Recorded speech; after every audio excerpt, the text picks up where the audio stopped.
बातचीत करते हुए रवि किशन, मनोज तिवारी और निरहुआ पर भोजपुरी इंडस्ट्री के लिए कुछ भी नहीं करने का आरोप लगाया। देखिए खेसारी का ये विस्फोटक इंटरव्यू। हमारी आज की मुलाकात में मेरे साथ जो शख्स इस वक्त जुड़ने जा रहे हैं, मैं उनके गायन कला से परिचित था, मैं उनके नृत्य कला से भी परिचित था, मैं उनकी अभिनय कला से भी परिचित था। लेकिन जब मुझे ये पता चला कि वो तो मेरे पड़ोसी हैं, तो मैं भागता हुआ उनके पास चला आया। सोचा पड़ोसी धर्म निभाया जाए, थोड़ी गपशप की जाए। तो आज की इस गपशप में मैं आप सभी लोगों को मिलाने जा रहा हूँ भोजपुरी के सुपरस्टार खेसारी लाल यादव से।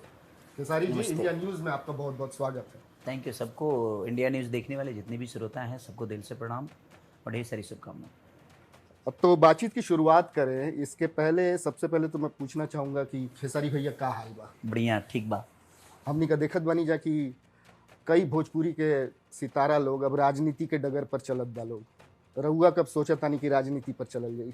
देखिए, मैं राजनीति कई कोनो बड़ा चीज़ नहीं है। राजनीति भी इंसान सेवा भाव के हिसाब से करेला ताकि केहू के सेवा कर सके। और हम जहाँ बानी तहाँ तो ऑलरेडी लोग के मनोरंजन के हिसाब से सेवा करते बनी और हमारे जितना भी हो सकेला लोग के मदद कईल हमरा जेहन में शुरू से बावे।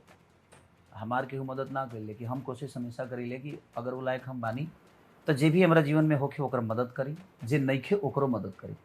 तो बस सेवा भाव अगर होखे रहे लगे तो राजनीति के लिए जरूरत नहीं है।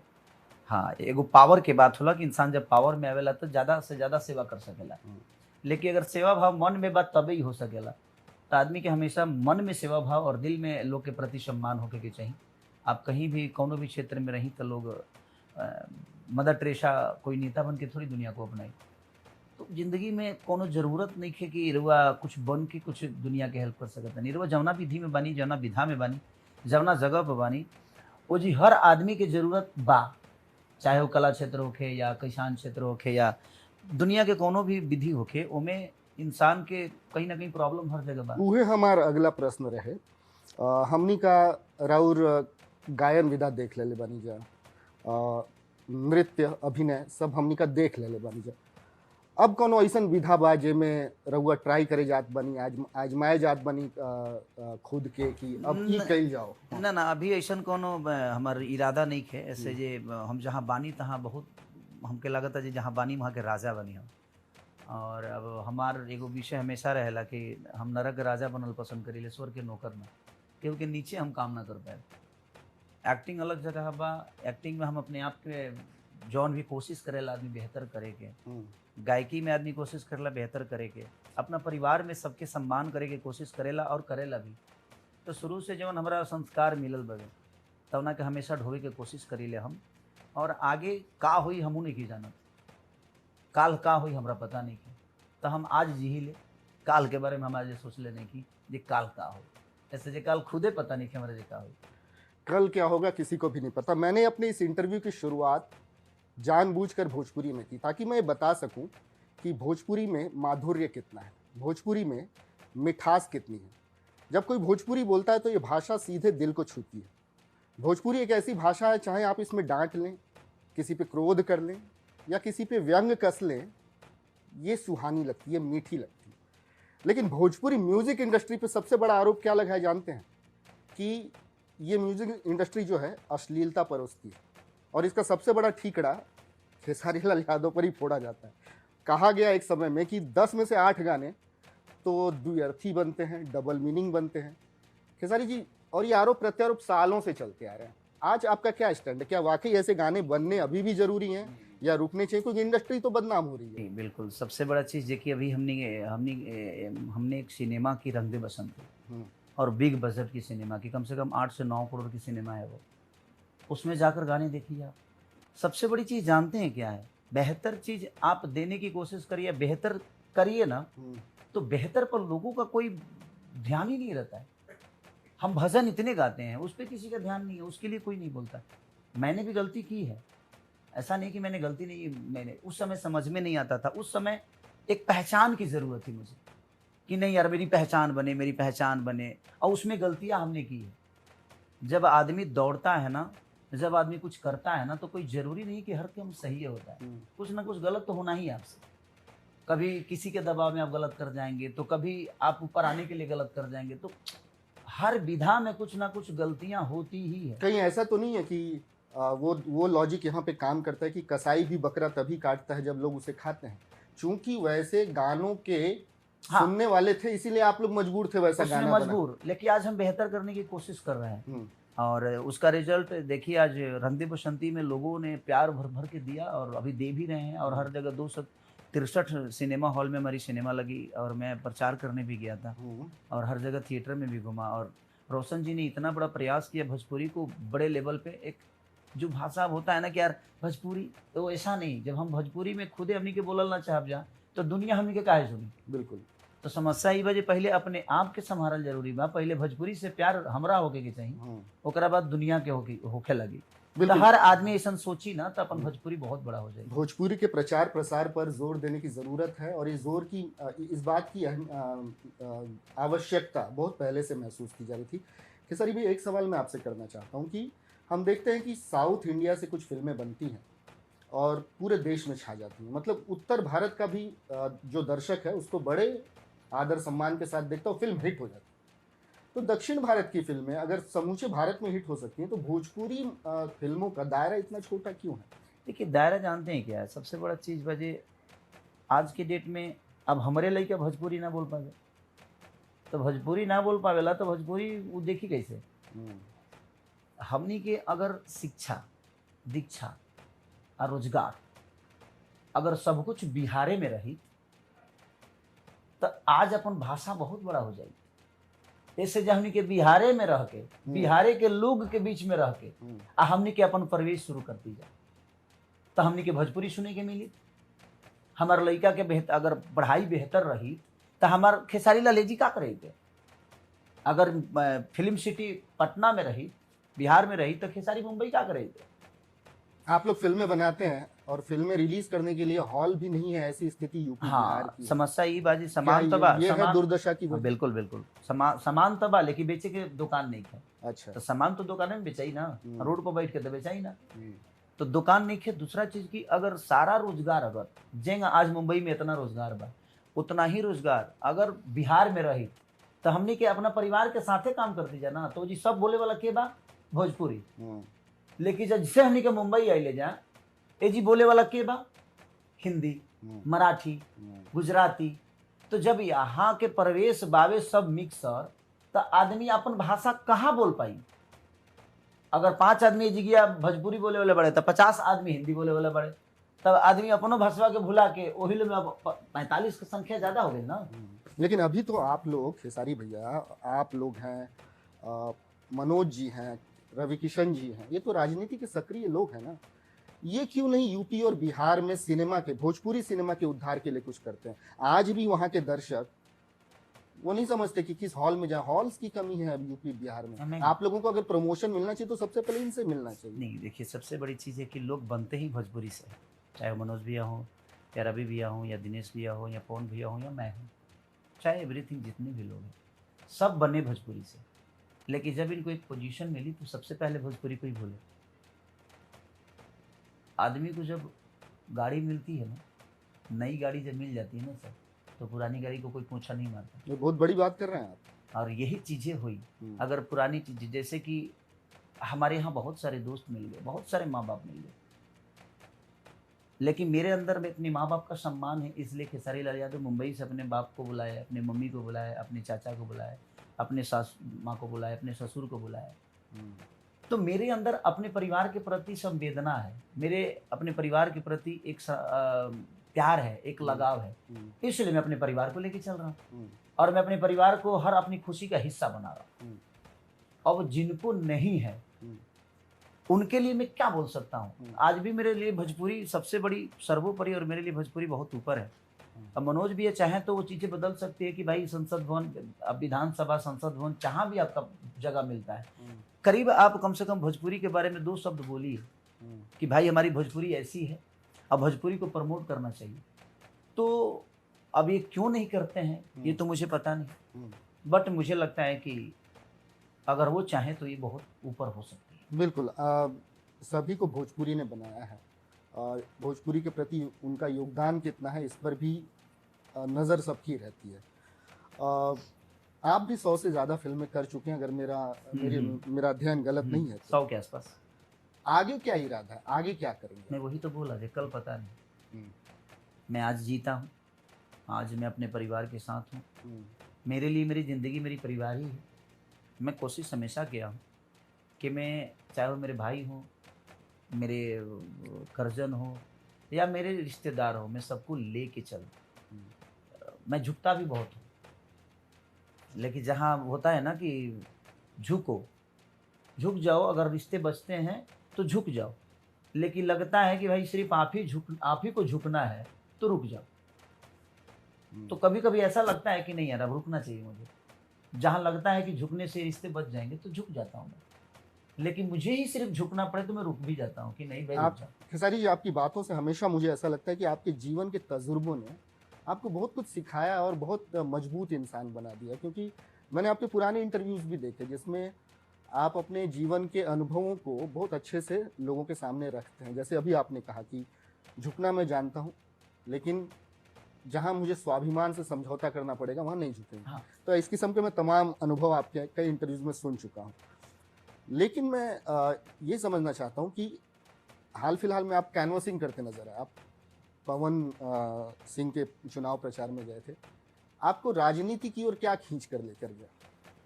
मेरे संबंध मुझे बहुत खींचते हैं। राजनीति में जो भी चीज़ें हो, आज मुझे जो कुछ भी मिला है उन लोग का योगदान तो है ना। चाहे वो पवन जी हों या रवि जी हों या मनोज जी हों या दिनेश भैया हों, इन सबका बनाए हुए रास्ते पे मैं चल रहा हूँ। हाँ, आज मैं कोशिश कर रहा हूँ उस रास्ते को बड़ा करने की। जैसे रंग दे बसंती जैसे सिनेमा को बनाकर उस रास्ते को बड़ा किया मैं, और मैं नहीं, पूरी टीम ने की। मेरा तो सिर्फ एज ए कलाकार मैंने काम किया, और मेरा सौभाग्य है जो वैसे मूवी मुझे मिली काम करने के लिए। जी। वहाँ जाने का रीज़न मेरा ये था कि उन्होंने मुझे, उनको लगा कि मैं उनका भाई हूँ और उन्होंने मुझे बुलाया। अगर कोई बुला रहा है और जिसको हम बड़ा भाई हमेशा बोलते आए हैं, तो मुझे लगता है कि मेरे जाने से कुछ तो फ़ायदा हुआ होगा उस इंसान को, और उनको लगा होगा ना कि मेरा भाई आएगा तो कुछ चीज़ें बदलेगी, और बदली भी। बहुत सारी चीज़ें बदली, नहीं तो निर्दलीय अगर हम सबका सपोर्ट नहीं होता तो निर्दलीय 2,75,000 वोट लाना साधारण बात नहीं है। वो 60-70 हज़ार के आसपास आ रहे हैं।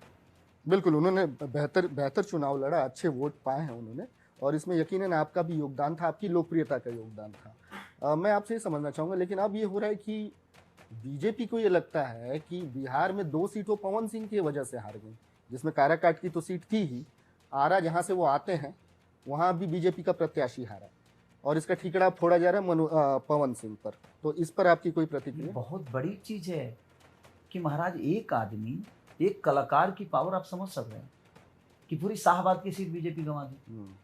शाहबाद में एक भी सीट नहीं है, चाहे वो सासाराम देख लीजिए, आरा देख लीजिए, बक्सर देख लीजिए या काराकाट देख लीजिए।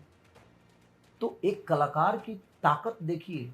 लोगों को लगता है कि नचनिया बजनिया है, लेकिन उस आदमी की वजह से इतनी बड़ी पार्टी का 4 सीट निकल गया, तो ये छोटी बात नहीं है, ये बहुत बड़ी बात है। वो आदमी हारा जरूर, ठीक है, बट आपको भी तो 4 सीट गंवाना पड़ा।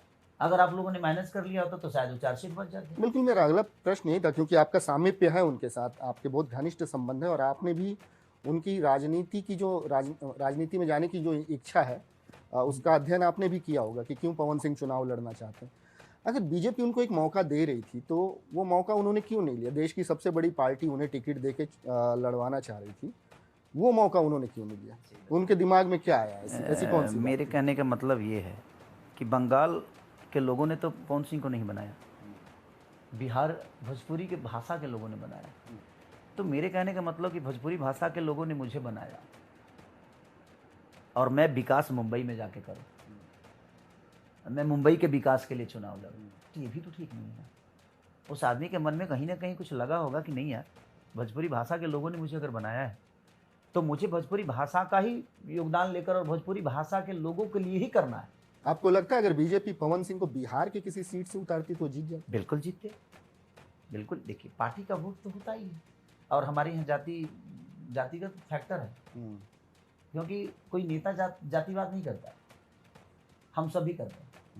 आम जनता जातिवाद करता है। आम जनता को अपने जात का नेता चाहिए, किसी नेता को जात नहीं चाहिए।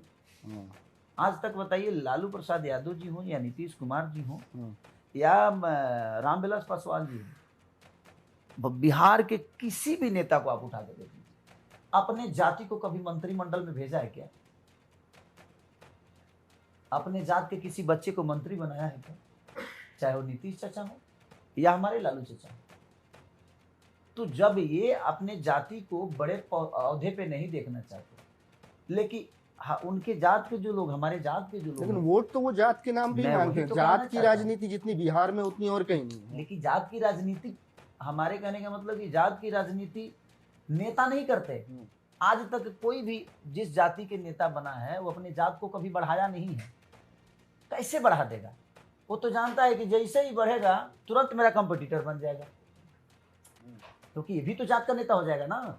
तो वो कभी अपने जात को बढ़ाएगा ही नहीं। हमें जात पात जो होता है ना हमारे बिहार यूपी में, वो नेता नहीं करते। आम जनता को जात का नेता चाहिए। उसको ये विश्वास हो जाता है कि ये मेरा भला करेगा। मैं अपने गांव की बात बोल रहा हूं। मेरे बढ़ने से मेरा गांव में कोई खुश नहीं रहता है। तो सोचिए नहीं से, आप बढ़िएगा, आपके गांव का एक आदमी खुश नहीं होगा। आप ही के जाति के लोग आपका विरोध करेंगे, आप ही के जाति के लोग आपको गाली देंगे। अरे छोड़िए ना, इतना बढ़ने से थोड़ी होता है। तो जब आपके गांव, आपका भाई आपका विरोध करता है तो आप कैसे समझ लेते हैं कि आपका जात का नेता आपको बहुत बड़ा बना देगा? बिहार की राजनीति पे आपकी पकड़ गहरी, आपका अध्ययन ठीक ठाक लग रहा है मुझे। मैं एक चीज़ समझना चाहता हूँ, सरकारें आई गई बिहार में, बिहार की राजनीति तो अब इतना अनप्रेडिक्टेबल हो गई है कि समझ में नहीं आता कि कौन कब तक सत्ता में रहेगा और कौन कब सत्ता से बेदखल हो जाएगा। बिहार में सरकारें बदल रही हैं लेकिन बिहार नहीं बदल रहा है। इसकी सबसे बड़ी वजह आपको क्या लगता है? क्योंकि वहां के लोग नहीं बदल रहे। जिस दिन वहां के लोग बदल जाएंगे ना, उस दिन बिहार बदल जाएगी। सर, पूरी ताकत लगाने की जरूरत नहीं है, एक उंगली काफी है। जिसको आप 5 साल के लिए एक उंगली से चुनते हो, अगर आप बेहतर जगह पे अपनी उंगली को दबा दिए ना, तो इस उंगली की ताकत बहुत बड़ी होती है। आप बेहतर इंसान तो चुनिए। एक चक्र सुदर्शन, इसी उंगली में चक्र सुदर्शन से पूरी संहार हो गई। तो इसमें इतनी पावर है कि एक उंगली एक बेहतर इंसान को चुन सकती है, और वो आदमी 5 साल के लिए कम से कम आपके बच्चों का भविष्य चुनता है। और सिर्फ आप एक उंगली से एक नेता नहीं चुनते, आप अपने बच्चों के भविष्य चुनते हैं, आने वाली पीढ़ी चुनते हैं, आने वाली व्यवस्था चुनते हैं, आप अस्पताल चुनते हैं, आप कॉलेज चुनते हैं, आप बेहतर रोड चुनते हैं, बेहतर फैक्ट्रियां चुनते हैं, एक उंगली से। बट आपको बेहतर जब खुदे नहीं चाहिए तो भाई आप नेताओं को दोष क्यों देते हैं? बिहार से यूपी पे आता हूँ मैं, बिहार से मैं यूपी पर आता हूँ। यूपी में जो अपेक्षा थी बीजेपी की, जिस किस्म का प्रदर्शन हो वैसा हुआ नहीं, ऐसा आपने भी देखा।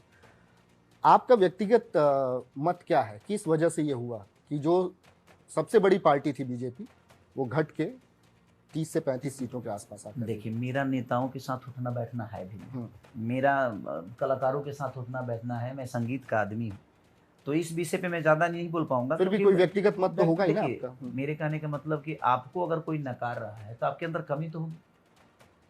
अगर खेसारी को कोई छोड़ रहा है तो खेसारी के अंदर कमी होगी, या खेसारी को हम समझ नहीं पाए, नहीं तो हम समझ गए इसलिए छोड़ दिए। दोनों विषय होती है कि या तो मेरी व्यक्तिगत चीजों को आप समझ जाएंगे तब छोड़ देंगे कि आदमी सही नहीं है, और नहीं तो आप तब छोड़ देंगे कि ये आदमी समझ में नहीं आया। तो अगर आप सही समझ गए तो आप मेरे साथ रह जाएंगे, और आपने समझा ही नहीं तो समझने के लिए रहेंगे। तो विषय दोनों होता है, या तो हम नहीं समझ पाते हैं इसलिए छोड़ देते हैं, अगर हम समझ गए हैं तो छोड़ देते हैं कि नहीं यार ये आदमी ठीक नहीं है, इसको चुनना ठीक नहीं है।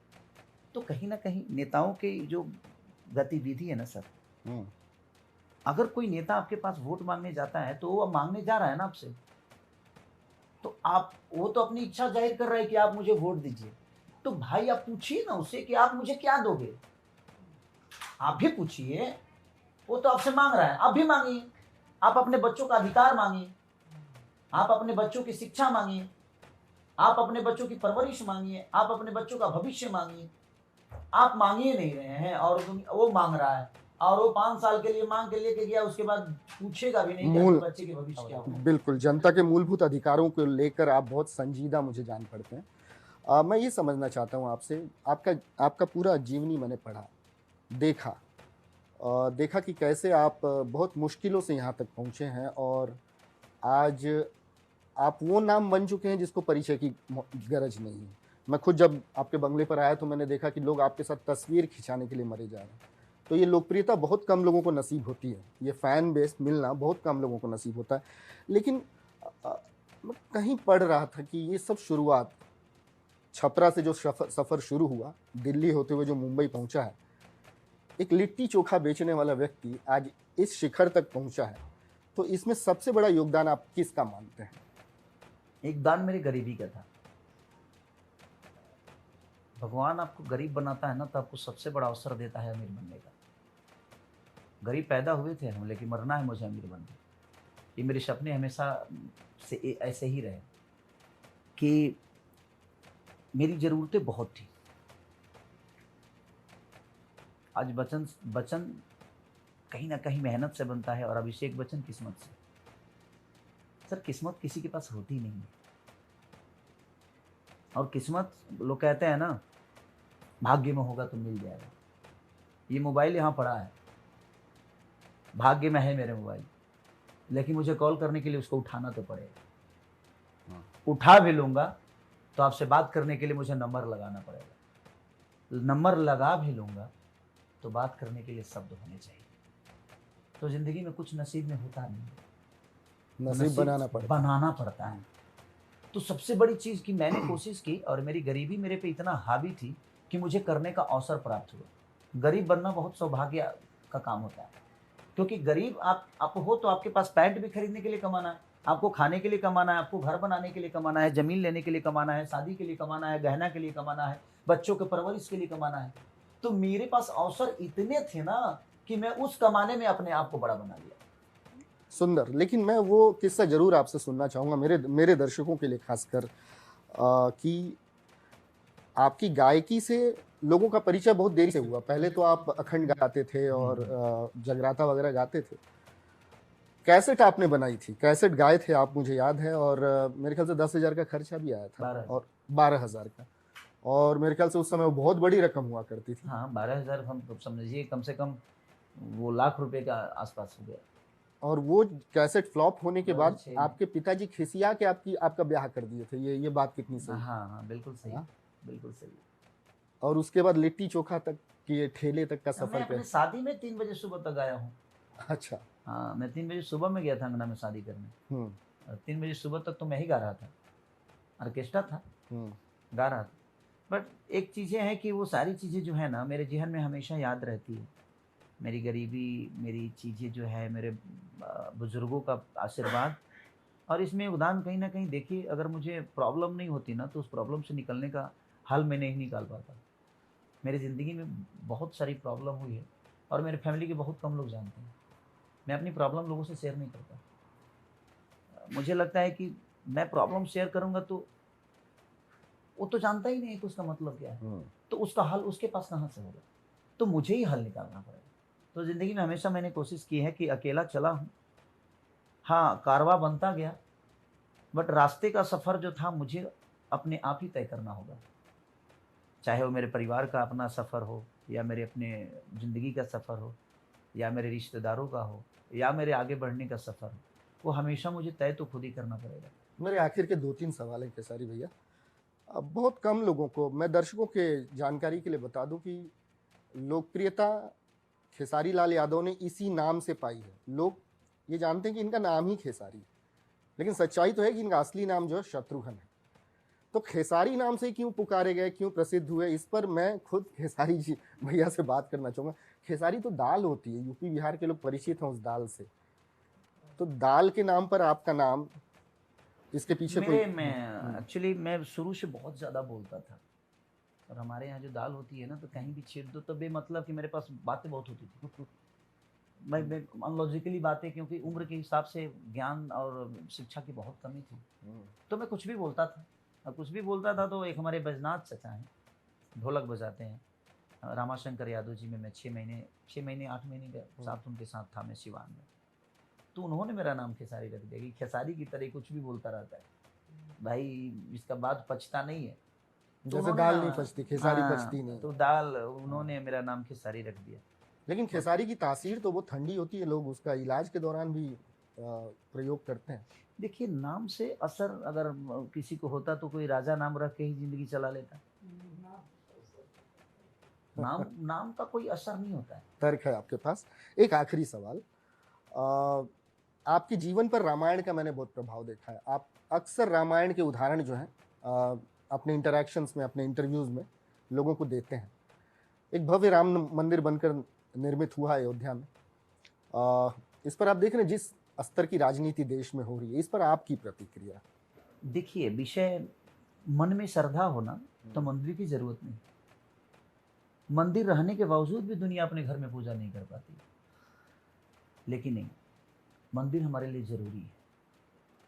मंदिर हमारे लिए ये ज़रूरी है कि मंदिर हमें रास्ता दिखाता है कि भगवान के पास जाने का रास्ता क्या है। जिस तरह एक मास्टर हमें किताब के ज्ञान बताता है, शब्दों का उच्चारण बताता है, उसी तरह एक संत, एक पंडित और एक मंदिर, अगर सामान की ज़रूरत आपको है, आपको भगवान से मिलना है, तो मैं जानता हूँ कि पीपल के पेड़ के पास भी इंसान ज्ञानी बन सकता है। बट नाम तो लेना ही पड़ेगा आपको और उस जगह पे जाना पड़ेगा। तो जगह बहुत बड़ी उपलब्धि देती है आपको, और जगह ऐसी चीज़ है ना कि वहाँ पे भेदभाव नहीं होती। वहाँ पे आप अपने आप को दुनिया से दूर रख के, हम पूजा यहाँ भी कर सकते हैं, बट मुझे लगता है कि वो उसी के लिए बनाया गया है। ये शर्ट जो है, ये कुर्ता है ना, इसको पैंट बना के तो नहीं पहन सकते हैं। तो सबकी अपनी जगह है और सबका अपना भाव है। तो मंदिर भी गलत नहीं है और मंदिर के लोग भी गलत नहीं है, बनाने वाले भी गलत नहीं है, बट मुझे लगता है कि विकास मंदिर से भी नहीं हो सकती। एक मंदिर में 7,000 करोड़ का बजट लगा है, वो जरूरी है, लेकिन मुझे लगता है कि वो 7,000 करोड़ के बाद यूपी में 7,000 करोड़ की फैक्ट्री भी लग जानी चाहिए। हमारे पास प्रसाद के पैसे नहीं होंगे तब लोग कहते हैं ना कि भूखे भजन न हुई है गोपाला। तो भगवान के भोग लगाने के लिए भी तो पैसे चाहिए कि नहीं चाहिए? उसके प्रसाद के लिए पैसे चाहिए और वो कमाने पड़ते हैं, और कमाने के लिए कोई मजदूरी करना पड़े या आपको कहीं फैक्ट्री में काम करना पड़े। तो ज़िंदगी में सबसे बड़ा मुझे लगता है ना कि धर्म वो है कि लोगों को दान पुण्य करिए, लोगों का सम्मान करिए, अपने माँ बाप को हमेशा अपनी फर्स्ट प्रायोरिटी रखिए। ज़िंदगी में उससे बड़ा धर्म कुछ है नहीं, उससे बड़ा कर्म कुछ नहीं है, उससे बड़ा त्याग कुछ नहीं है, उससे बड़ा पूजा कुछ नहीं है। एक आखिरी सवाल खेसारी भैया, और इस सवाल के साथ ही मैं मेरे इंटरव्यू का समापन करूंगा। और ये सवाल इसलिए पूछना ज़रूरी है क्योंकि मैं जिस स्थान पर खेसारी जी का इंटरव्यू कर रहा हूँ, दरअसल ये एक स्टूडियो है और ख़ुद खेसारी जी का दफ्तर है। एक भव्य स्टूडियो बनकर तैयार हुआ है, रिकॉर्डिंग यहाँ पर होंगी कुछ दिनों में, और इस स्टूडियो का नाम रखा गया है KKR 27 audio lab. Audio lab है। तो ये KKR 27 के पीछे क्या तर्क है, किस वजह से ये नाम रखा गया? KKR मतलब के से कृति होता है जो मेरी बेटी है, के से खेसारी होता है और आर से ऋषभ होता है। तो KKR मैंने इसीलिए रखा कि KKR खेसारी कृति ऋषभ, अच्छा, या कृति खेसारी ऋषभ। और 27 दोनों मेरे बच्चे 27 को ही पैदा हुए। अच्छा, डेट 27 ही था, इसलिए मैंने 27 रख दी। और मेरे लिए 3-9 मानता हूँ मैं भी सब चीज़ों को थोड़ा बहुत, तो मेरे लिए 3, 6, 9 ये सब बड़ी लकी हैं, तो उसलिए रखा। और ऑडियो लैब जो हमारे सतीश जी हैं, ऑडियो लैब के मालिक हैं, तो मैंने 2 फ्लोर उन्हीं को दे रखा है कि मैं ना स्टूडियो चला पाऊँगा और ना ही मेरे बस का चीज़ है। मैं तो इसलिए ये बना दिया ताकि मैं अपने बच्चों के साथ रह के 10 कदम पे घर है, 10 कदम से आकर जब तक खाना बनेगा तब तक मैं एक सिनेमा का डबिंग कर दूंगा, 4-5 गाने गा लूँगा।